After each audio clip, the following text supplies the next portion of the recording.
building a more renewable future. If we continue to use fossil fuels regularly, almost all life forms on Earth will be gone within the 21st century.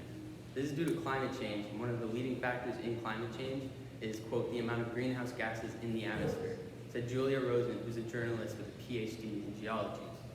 Fossil fuels, which emit greenhouse gases when burned, have been an integral part of our society and economy ever since the start of the Industrial Revolution, mainly due to their cheapness and ease to obtain, but their disadvantages outweigh their advantages greatly. First of all, Walter Deal, who's an associate professor at Old Dominion University, stated that, quote, fossil fuels will run out of supply in the near future as they're a finite resource and energy demand is on the rise. Furthermore, Howard Hubner, who has over 30 years in experience in writing academic papers, stated that, quote, almost annually, 700,000 people die prematurely due to global air pollution, and he later goes on to state that this number could lower by almost 64,000 if we simply implement renewable energy into 4 specific cities over the next few decades. With that said, many people think that it would be much more dangerous to suddenly switch our main sources of energy and get rid of fossil fuels altogether. Now, for example, Jeff Turrentine, who's the culture and politics columnist at NRDC's On Earth, stated that, quote, whenever coal mines or oil rigs are shut down, jobs are lost and lives are ruined. Furthermore, Elena Kuzmenko, who stated in a recent peer-reviewed article that, quote, fossil fuels and oil will continue to play a huge role in the development of the Russian economy, which just exemplifies the claim that was made by Jeff Turrentine, as it shows that this issue that he listed could happen to entire economies. However, that one issue was completely overshadowed by the issues listed in the last slide before this. Now that it's obvious that the thing our society needs most is renewable energy, more specifically, wind and solar energy. First of all, according to Federica Cucciella, who stated in a recent peer-reviewed article that, quote, the growth of solar energy over the past few years has been impressive, which just goes to show that solar energy has the most room for improvement, but also improvement over the past few years, as well as the most notable growth. Other benefits of solar energy include ease to implement, ease to find locations to implement, and immediate value after implementation. Wind energy has similar benefits, but it's also beneficial in its own ways. For example, Chengdar Yu and his colleagues stated in a peer-reviewed article that, quote, the amount of energy produced by solar energy and offshore wind energy combined could be enough energy to completely replace nuclear energy by 2025. This is one real-world example of how great wind energy could be for our society, as well as how beneficial it is to put wind energy in the right location. However, there are still many hurdles that we must overcome in order to provide a full-scale implementation of these energies, and our biggest tools to doing so are the Wind and Solar Energy Technology Offices. The Solar Energy Technology Office supports solar energy by funding research and development across the whole solar energy spectrum in order to drive innovation and lower costs. This was found at energy.gov. And the Wind Energy Technology Office supports wind energy by, quote, lowering the energy costs, accelerating U.S. wind energy systems, and accelerating the deployment of wind energy in the United States, which was also found at energy.gov.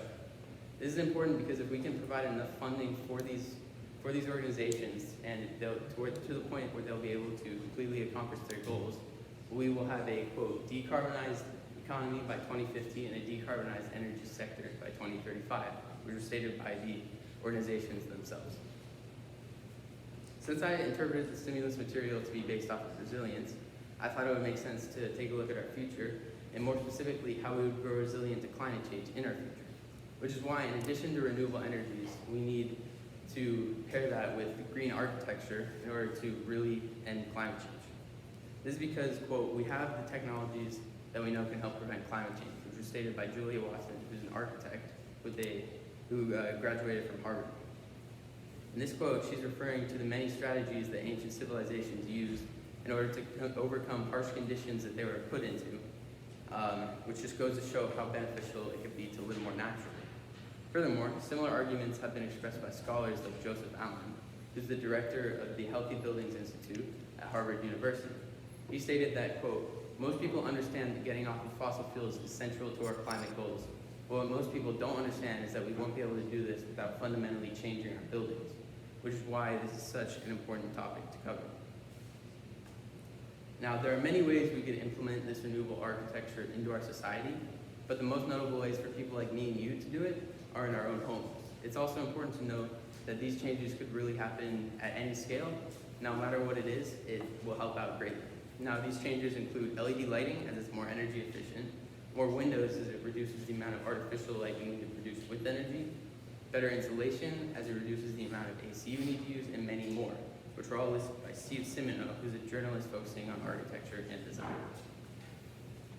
To conclude, climate change as a result of fossil fuels has been putting the lives of the human race in danger since the start of the Industrial Revolution.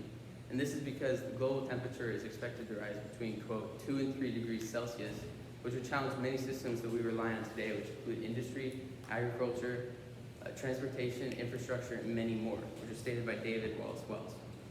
This shows that if we want to keep surviving on the planet we currently live on, we have to learn to live more naturally with green architecture paired with renewable energies like wind and solar.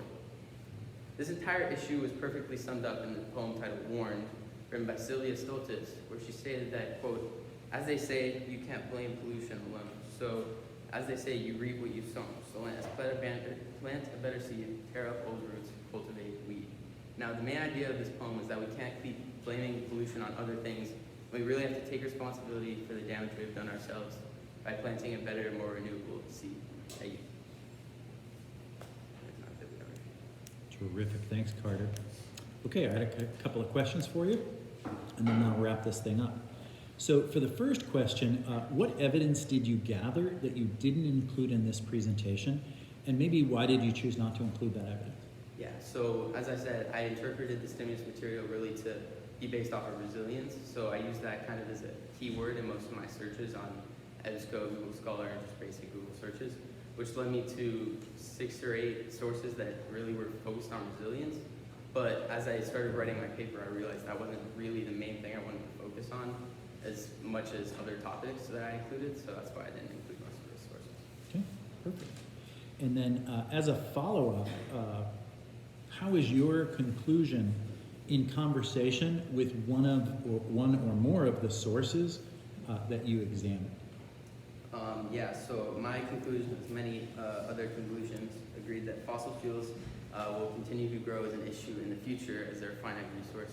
So that really just kind of shows that we have to overcome these problems with renewable energy. Okay. Excellent.